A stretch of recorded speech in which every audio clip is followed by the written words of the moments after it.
the race was ended in most unusual circumstances we've ever had here at Mount Panorama. I hope you can hear me. You can't. Well, to you 8 million people across Australia, the 5,000 in front can't hear what's going on.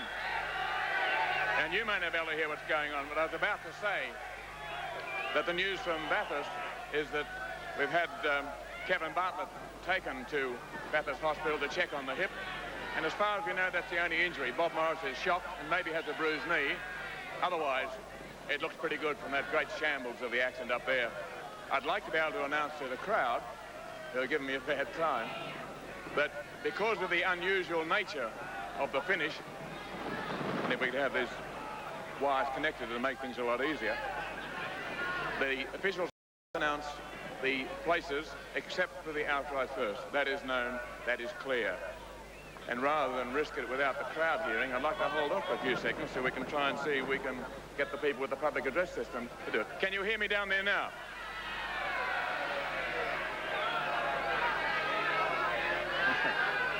I could try speaking real loud.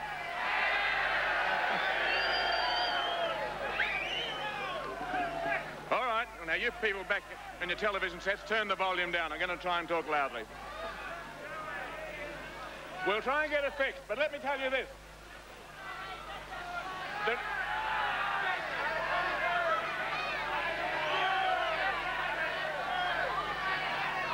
Because of the way the race finished, we can't announce second or third or the classes yet. But the one thing we can announce with certainty, the winner of this year's Podium.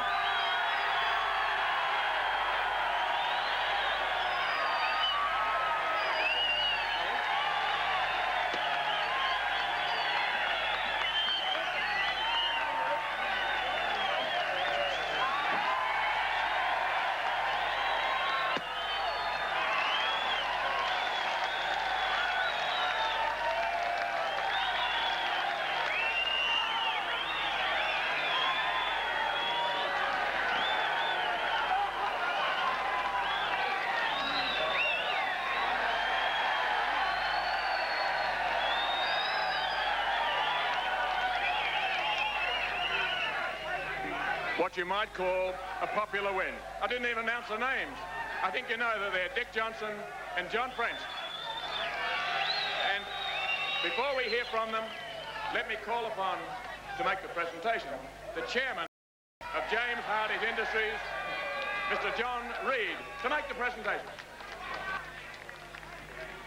Evan, ladies and gentlemen, this was a very strange and unusual day. And I'm sure that while Dick and John wouldn't have liked it to finish this way, there's no doubt that they were ahead, and they were certainly the winners on the day, and they deserved their win, the more particularly after the very unfortunate experience they had a year ago. It's been a great win, and congratulations to Dick and to John.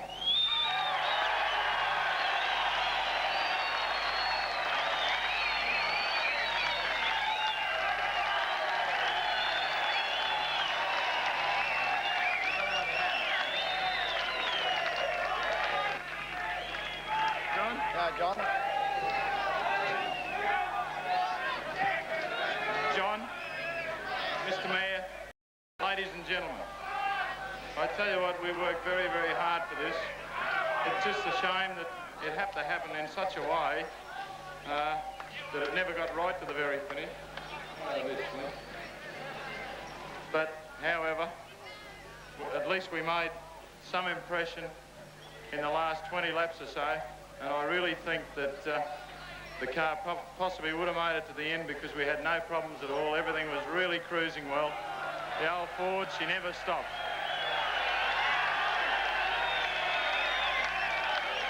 To the people of Australia who supported us after last year, to those people, thank you very much indeed.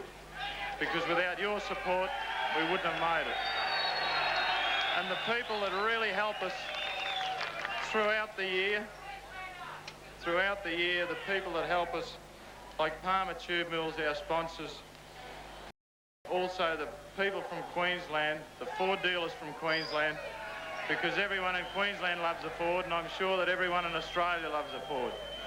And also to Prudential Insurance, who came in at the 11th hour to help us out for Bathurst, along with our other sponsors of Motorcraft, who supply us with all our parts for this tremendous old blue car down here, which never stops.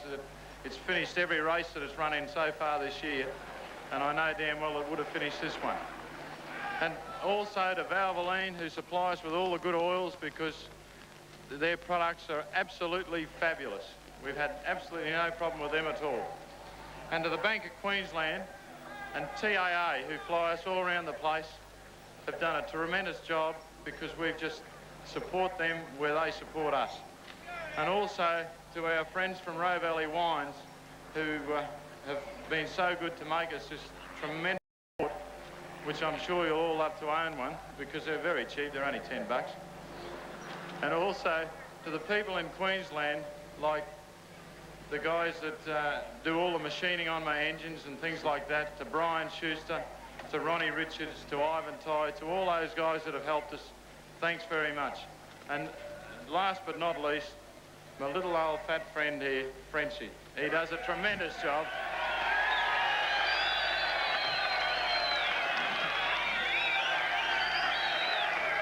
He's done a great job. He's a great driver.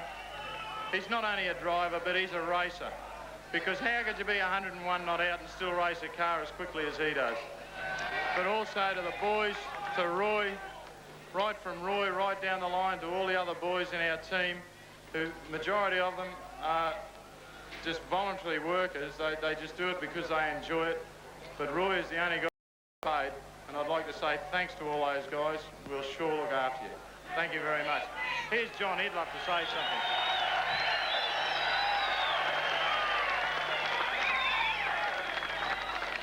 Thanks very much. And listen, we've got to forget, we've forgotten my wife. She really does a top job. She cooks for the guys. I don't know how she puts up with it. I'd like to thank her very much. Actually, I think all our wives put up with a fair bit, so they tell us. I couldn't follow an act like that. Dick's thanked everybody in Australia who made this possible. He's thanked all the sponsors. He's thanked me. I've got a little bit of a rhyme that I wanted to put over the air to him when he was tootling around out there waiting for KB. I just said, come on, Dickie, go, go, go, be like Frenchie. Ho, ho, ho. But nobody let me do it. They reckon he was too serious. It's a pleasure to be here. I've been trying 55 years to be here. It's a shame that it happened this way, but at least when it did, we were in front and going away. Thanks very much. Now, I'm not going to let Dick or John away, but I do want to speak to someone that I know you want to hear from. Now, when that accident happened, the car running second was the Falcon number 7 with Bob Morris and John Fitzpatrick. Now, as you may know, Bob was taken down to hospital. I'm delighted to say he's now joined us here. He's in some pain, but here's Bob Morris.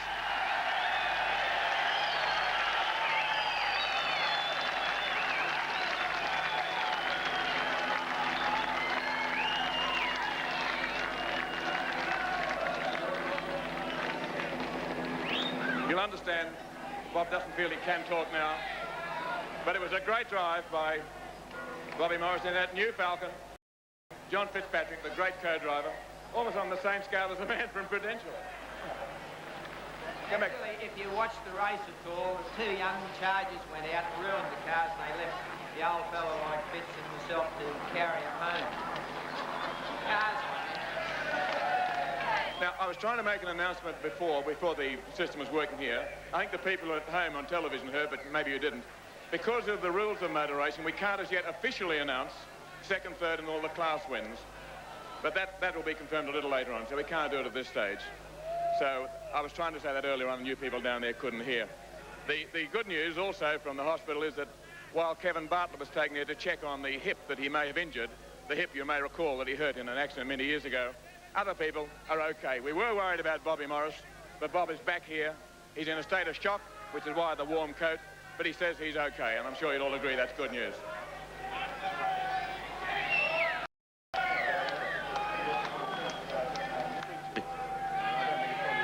Well, there you see the scenes at the presentation area down below. We'll take a break and come back for more of a recap and interviews with the potential class winners. Welcome back to Mount Panorama. Well, the scene, as you can see it, we've got literally thousands of people beneath the James Hardie presentation area. I think everyone there wants to shake the hand of Dick Johnson, the winner of the 1981 James Hardie 1000 Classic. Well, it's been a day of jubilee as far as jubilation, I should say, as far as Dick Johnson is concerned. One team manager who thought they were in there with a big shot for 6th place was Frank Gardner, the manager of the JPS team, and he's trackside at the moment with Gary Wilkinson. Well, Frank, you've been involved in some very dicey motor racing situations in your career, but that this afternoon was absolutely... Yes, Gary, it's the only third time in my career in 30 years that I've ever seen a motor race actually stopped, and a pretty wise decision because the track wouldn't have been much good after it, and it just would have led to more trouble, and you cut your losses at this stage. Part of it may be on the spectators, and one can only commiserate with the people that were involved in it, because it's really nobody's fault in a thing like that. It just gets out of hand so quickly, and it can happen on the first lap or the 10th lap or the last lap. It's always on. In those situations, it really is just a fraction of a second between drivers escaping without serious injury, as most of the drivers appear to have done, except perhaps Kevin, who may have some trouble with a hip. There's only a fraction of a second between that and something completely disastrous. Well, fortunately, the part of the circuit that it happens on is a critical part of the circuit, but it's not such a high-speed part of the circuit. Any accident down the back straight at 160 mile an hour is a fatal one, but of course there, it usually adds up to car damage and body damage. Everybody appreciates the fact it is a dangerous. There's no two ways about that, and it's driven on the limit, but on the limit is not such a speed that it's going to create a tragedy except on vehicles.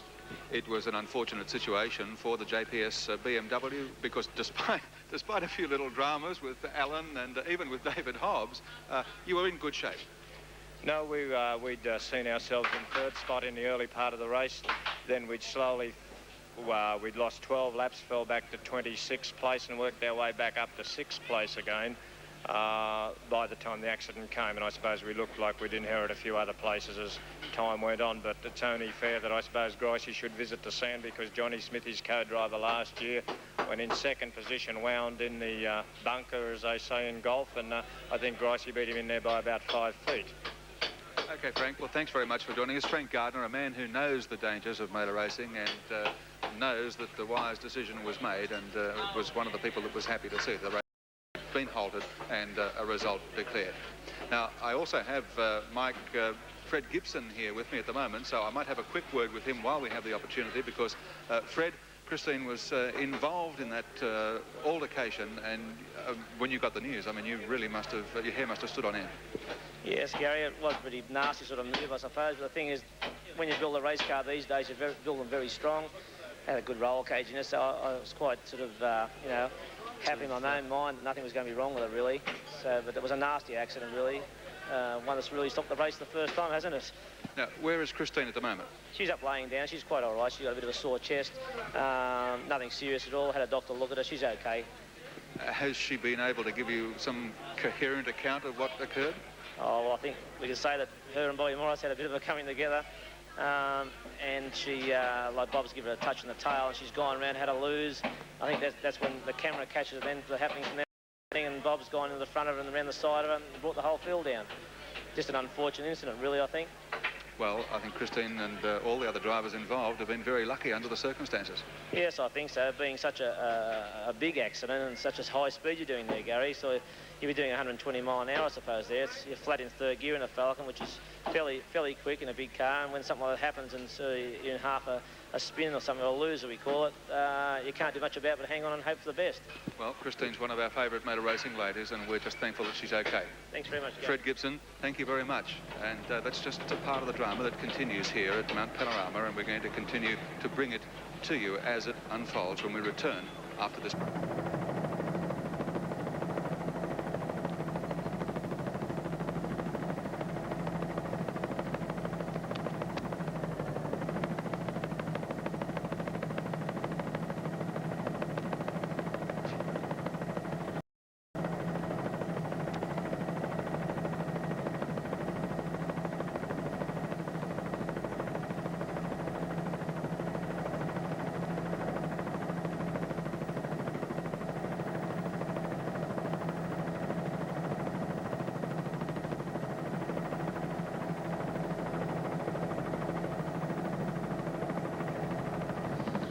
Welcome back to Mount Panorama. Well, as you can imagine, it's quite a scene here with the race finishing early due to the accident on top of the mountain. We're going to endeavour to recap the race for you to show you some of the highlights, some of the early running in the race. The race got off this morning to a sensational start, and we saw really some great racing in the opening racing. So let's take a look now at the restart, or as we recap some of the incidents of the race. For the 81 Hardie 1000, Johnson and Dick Johnson of Queensland, who leads from Kevin Bartlett going into the first turn, and just look at that wall of cars, all trying to find a way around that corner. 60 starters as they go through the turn. Let's make sure it is an incident-free first corner. Well, as you could see, it was Dick Johnson who took the lead momentarily. Then Peter Brock came up to race with Kevin Bartlett, and that got into a bit of fender rubbing. Brock went through to take over the lead, with Bartlett dropping into second and Dick Johnson playing a conservative role, but none more conservative than, of course, Bobby Morris. Okay, Brock led for a while and then all of a sudden started to run into axle problems. This enabled Kevin Bartlett to move up on the inside, but then quickly snapping up Peter Brock was also Dick Johnson and Bob Morris. Okay, Peter Brock was going to the pits to try and find what was wrong with the car. It turned out later that it was complete axle housing in the rear, and they were going to hopefully go back out in the race. They took it into the pit area, carried out work for about 25 minutes, and it certainly didn't take them long to get back on the track. However, we pick up the action in Peter Williamson's car. Wow, there went Johnny Harvey and just ran away in the second of the team cars. Things look good for the Marlborough Holden dealer team for just a few laps. Peter Brock came back into action through the marshal's flags. No ceremonies needed there. Brock was back.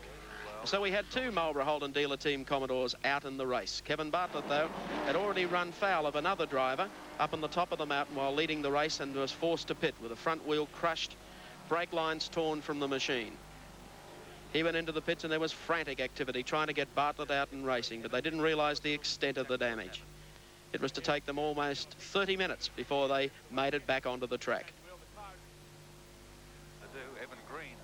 Bartlett was anything but happy and went up to offer to exchange blows with the driver involved, only to find out he was a former pro boxer. There was one of the cars involved in the accident, but the team had things looking pretty good at this stage. They had Brock well back in the pack, but Johnny Harvey was making it through. Peter Williamson almost going under the back of one of the trucks. There were more trucks out there today, I think, than we had race cars. Johnny Harvey's race was finished so early. A deflating tyre sent him offline. He was just clipped in the back by Graham Bailey's Toyota Celica. And Harvey shows it all as he slams the door, steps over and throws the gloves down. A view from Williamson's car of Harvey's car protruding from the fence. Bailey climbs over and throws his gloves down. Track marshals and fire marshals in very quickly to try and rectify the scene. Everything was just going smoothly for Alan Grice. He was sitting there with a camera in his car, but unfortunately he was in the bunker at the end of Conrod Straight. Everyone tried to remove Grice's car, and the bunker looked like it was quicksand for a while. Alan Jones finally stepped into the Warren Cullen car. They poured water to keep it cool, but Alan Jones, unfortunately, was to last one lap. Warren Cullen thought that the car had the potential. It was already running in the top 6. Jones went out and only lasted one lap. We'll have more highlights when we return to Mount Panorama at Bathurst. And for the tension to drain out of this situation here at Mount Panorama following the conclusion of the James Hardie 1000 1981, the premature conclusion. Fortunately, not a tragic conclusion. Almost could have been. One of the cars that was involved in the thick of all that action on the top of the mountain was the Commodore Car 4 of Alan Brown and Tony Edmondson. Tony Edmondson was in the car at the time, and I have Alan Brown here with me in our pit studio at the time. It must have been a heart-stopper, even though you weren't in the car, Alan. Well, that's right. I was in the pits ready to get in with the hat on and the whole bit. 2 laps to go, and we were looking good. Everything had planned out well for the day. We were running 5th, looking at 4th for about a car length, and I looked round, saw the monitor, and I thought, gee, Morris, terrific. All of a sudden, I didn't mean terrific, but you know, he's out or whatever. You didn't mean terrific. No, but you did mean right. terrific. No, I didn't. I just thought, I saw him out of the race. Yes, The next thing I saw was somebody hit him, but it was our car. So it was bad luck. But Tony's all right. He's a bit sore around the ribs. Where is he now? He's down at the doctor at the moment. They're checking him out. His bum's a bit sore. I don't know what's, yeah. So we just got to check that out. I know at this stage it's a minor consideration given the circumstances, but what about the damage to the vehicle, or have you not had a chance to even look at it? No, the car's a write-off. But luckily we're panel beaters, so I guess we can fix it or do something with it. Well, Alan Brown can smile, and I guess most of the people that have come out of this situation here at Mount Panorama this afternoon are smiling as well. Thanks very much, Alan Brown. Tony Edmondson, as Alan has just told us, is down at the hospital getting a checkup, but apart from some very sore ribs, is apparently okay. Let's go back now to Mike Raymond. Thank you very much, Gary. Well, I think a lot of people are still in disbelief that the race to an early conclusion. Let's pick up on some of the highlights of a marvellous day's racing until lap 121. Okay, we saw the Prudential man, Dick Johnson, doing it nicely out there, but missing Garth Wigston. Wigston had blown a piston in his engine and had already slid off the racetrack and was jumping over the Armco to get out of harm's way. Off went Wigston. Then we picked up again through the JPS BMW and followed Alan Grice over the top of the mountain. Some marvellous pictures coming from that car. Down through the dipper. Grice was in absolute top form and worked his way into the leading 10. At one stage was leading the Moffat Mazda. Everything going well for the JPS team, round about after 2 to 2.5 hours. One of the Japanese entrants found himself a little lost and had a communication problem. He didn't speak English and the marshals couldn't understand Japanese. He sprinted back to the pits to try and pick up a... Thank goodness it wasn't a regular 12-volter. He managed to get the car back into the pits. One was really stressing the Armco guardrail, one of many during the day. Johnson, after a great driving stint, took the car into the pits. John French, co-driver, was at the ready. Crew started to work on the car, and the chief mechanic then found what he determined to be an oil leak under the car, and then started to make adjustments as Johnson shouted to leave it alone and get...